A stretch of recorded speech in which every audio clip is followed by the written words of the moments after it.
ایک دور دراز اور پراسرار سلطنت تھی جس کا نام سلطنت نورآباد تھا۔ اس سلطنت کا بادشاہ فیضان تھا جو نہایت رحم دل، انصاف پسند اور اپنی رعایا کی مدد کرنے والا حکمران تھا۔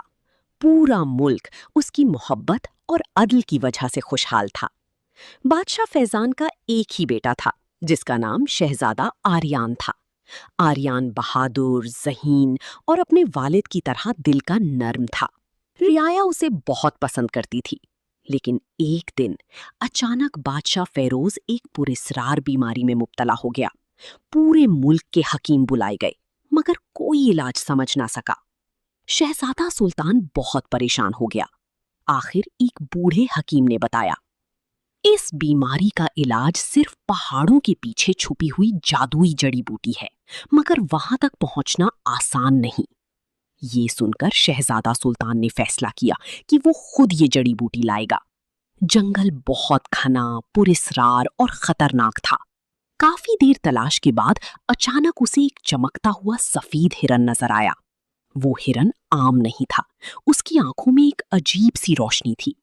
ہرن نے آریان کی طرف دیکھا اور آہستہ آہستہ آگے چلنے لگا جیسے وہ اسے کہیں بلا رہا ہو۔ آریان بھی حیران ہو کر اس کے پیچھے چل پڑا۔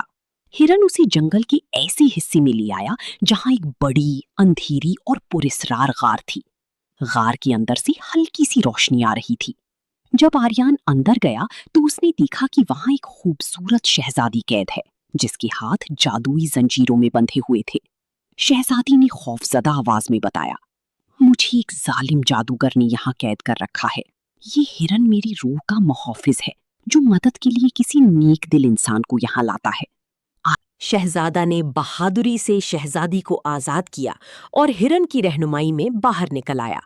باہر آتے ہی ہرن ایک روشنی میں بدل گیا اور غائب ہو گیا جیسے وہ کسی جادو کا حصہ ہو۔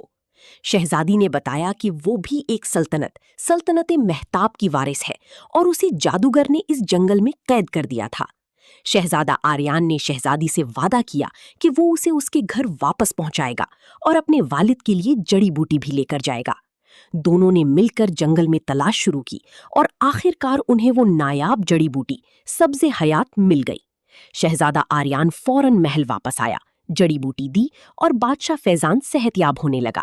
بادشاہ بہت خوش ہوا اور شہزادی کی کہانی سن کر اسے بھی اپنے محل میں عزت دی گئی۔